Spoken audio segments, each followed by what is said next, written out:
ఇప్పుడు పాకిస్తాన్‌కి యుద్ధం పాకిస్తాన్‌తో మనకి యుద్ధం వచ్చే అవకాశం ఉంది. ఎందుకంటే లేటెస్ట్‌గా మోడీ మిలిటరీకి అప్పగించేశాడు. అంటే మీరు ఎప్పుడు అటాక్ చేయాలి? ఎలా అటాక్ చేయాలి?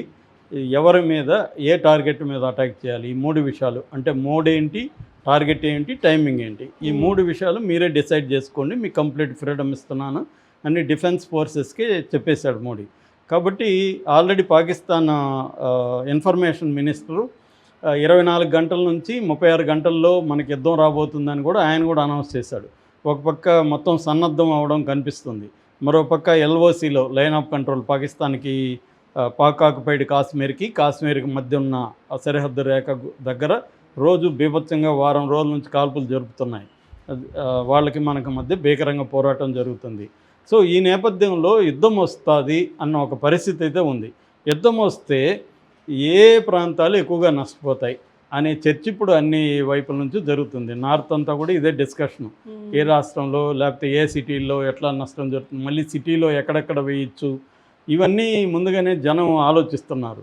అంటే మనం సేఫ్గా ఎలా ప్లాన్ చేసుకోవాలి, ఎక్కడికైనా వెళ్ళిపోవాలా, లేకపోతే ఇప్పుడు హైదరాబాద్లో మనం ఏ ఏరియాలో ఉంటే సేఫు, ఏ ఏరియాలో ఉంటే డేంజరు అనే డిస్కషన్ అనేది పెరిగింది.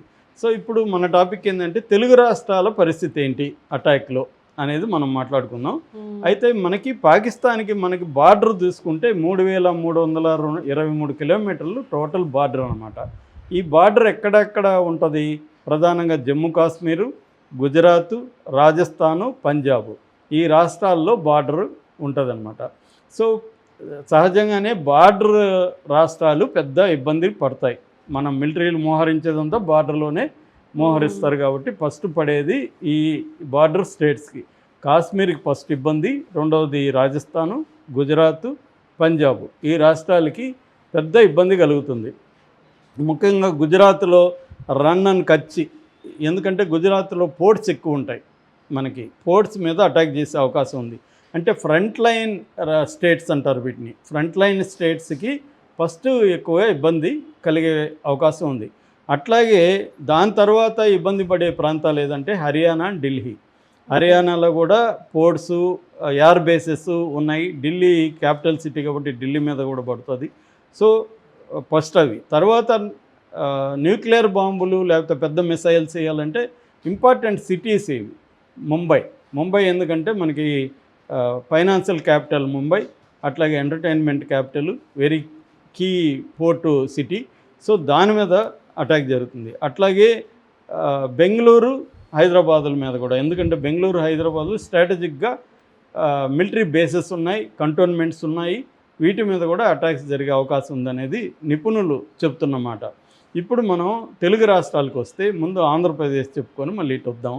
సో ఆంధ్రప్రదేశ్లో ఎక్కడెక్కడ దాడులు జరగచ్చు అంటే ఫస్ట్ జరగబోయేది విశాఖ పోర్ట్ ఉంది కాబట్టి పోర్ట్ సిటీ మీద దాడులు జరుగుతాయి. ఎందుకంటే స్ట్రాటజిక్గా రేపు మన యుద్ధంలో మోహరించాలంటే మన షిప్పుల్ని వీటిని డైవర్సిఫై చేస్తాం అనమాట. ఆ హ్మ్. డైవర్సిఫై చేసేటప్పుడు పోర్ట్స్లో షిప్పులు ఎక్కడెక్కడ చేస్తారో అక్కడ అటాక్స్ జరుగుతాయి.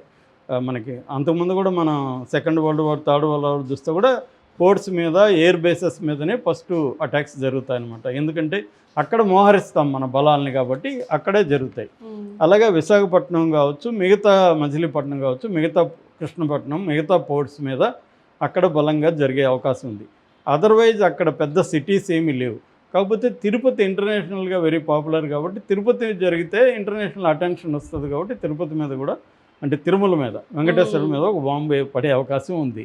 సో ఇది మనకి ఆంధ్రప్రదేశ్ సంబంధించి ప్రధానంగా భయం ఉండే ప్రాంతాలు. ఇక తెలంగాణలో ప్రధానంగా హైదరాబాద్ ఏంటంటే స్ట్రాటజికల్ ప్లేసు. ఇక్కడ మిలిటరీకి సంబంధించిన ట్రైనింగు, తర్వాత ఆపరేషన్సు, కాలేజెస్సు, ఎయిర్ బేసెస్ ఇవన్నీ ఉన్నాయన్నమాట. ప్రధానంగా హైదరాబాద్లో ఎక్కడంటే number 1 cantonment area. Secunderabad cantonment area 40 చదరపు కిలోమీటర్ల విస్తీర్ణంలో ఉంటుంది. దాదాపు 18,350 ఎకరాలు ఉందన్నమాట కంటోన్మెంట్ ఏరియా. కంటోన్మెంట్ ఏరియాలో ఏంటంటే సివిల్ అండ్ మిలిటరీ బిల్డింగ్స్ ఉంటాయి. అక్కడ చిన్నపాటి ట్రైనింగ్ జరుగుతుంటుంది. అక్కడ ఫస్ట్ పడే అవకాశం ఉంది. రెండోది DRDO labs, hmm. Defence research and development organisation labs Kanchanbagh. DRDO మీద పడుతుంది. ఎందుకంటే మిలిటరీకి సంబంధించిన టెక్నాలజీని అందిస్తుంది, సైబర్ టెక్నాలజీని అందిస్తుంది. సో దాని మీద కూడా బాంబు పడే అవకాశం ఉంది. అట్లాగే ఆర్డినెన్స్ ఫ్యాక్టరీ బోయిన్పల్లిలో ఆర్డినెన్స్ ఫ్యాక్టరీ ఉంది. అంటే ఎక్విప్మెంట్ కావచ్చు, మిలిటరీ వెహికల్స్ కావచ్చు, ఇవన్నీ ఇక్కడ తయారవుతాయి. సో దాని మీద పడే అవకాశం ఉంది. అట్లాగే ఆర్టిలరీ సెంటర్ గోల్కొండ ఆర్టిలరీకి సంబంధించిన ట్రైనింగ్ అవన్నీ అక్కడ ఇస్తారు. అక్కడ బాంబు వేసే అవకాశం ఉంది.